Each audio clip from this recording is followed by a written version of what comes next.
I know there are a few people that are insisting on getting at least a portion of the agreed upon amount up front, but that's not always possible. You're right, because this industry at some level also lacks a great deal of professionalism.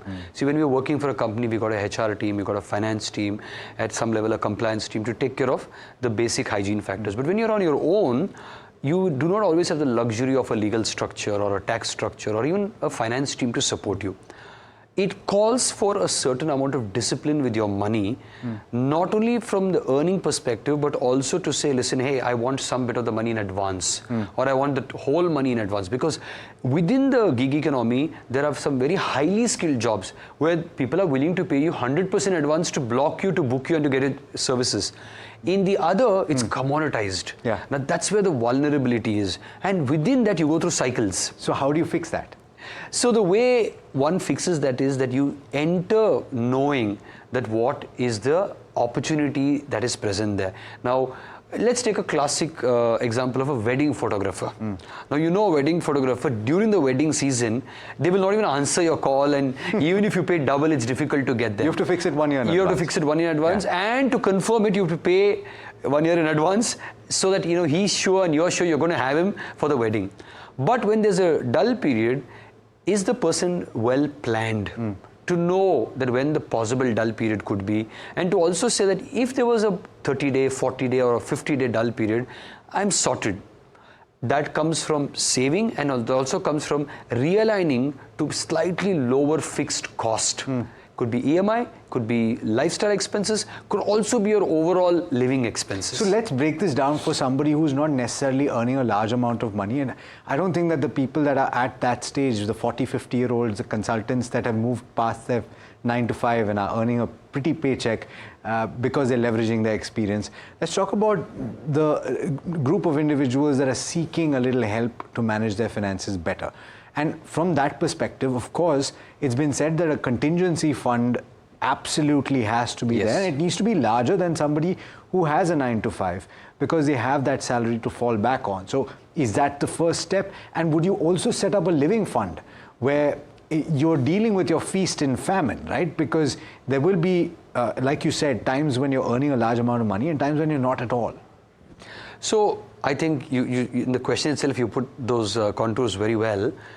When you're starting on your own, especially in the younger time frame, the first couple of years are going to be tough. I think you have to acknowledge that. You're taking a voluntary, willful decision to be in this space because once you're completed the first 1 or 2, 3 years and you're set as a professional, number one, set as a professional for your skill, acknowledged for your proficiency, and most importantly, paid for your proficiency. There are 3 parts.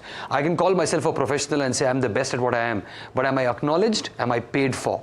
I think this is something that even I have to have a realization of that. Having pushed that thing aside, assuming that we will be good at what we do, having a contingency and a backup plan that maybe for 2, 3 months or even 6 months, I may not have work or income is paramount. Because it's actually, in a sense, the critical thinking required to be present as a professional.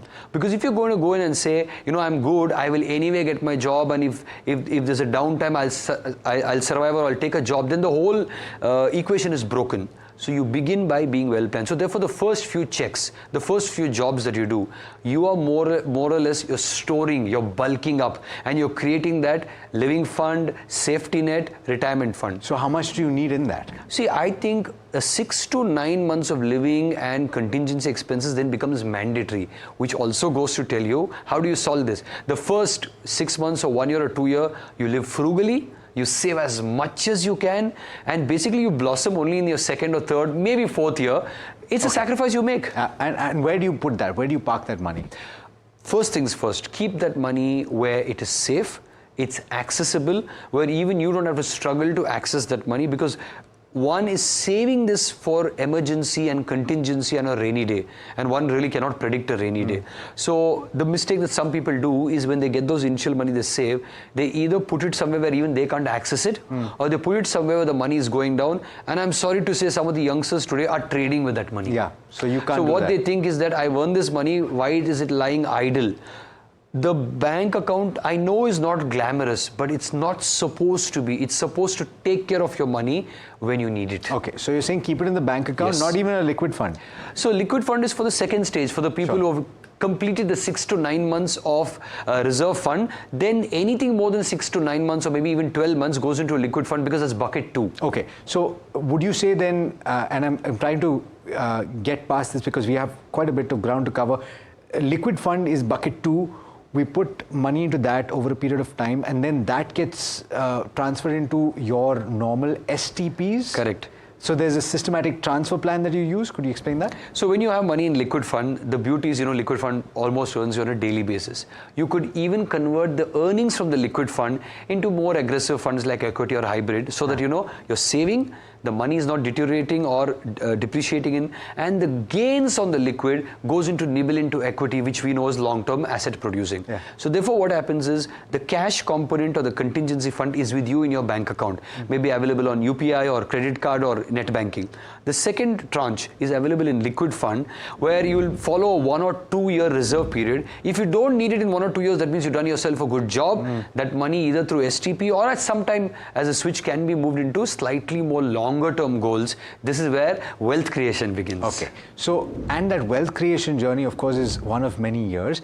And hopefully at that stage, you have larger paychecks. Yes. Which you will then funnel in to this as and when you need it.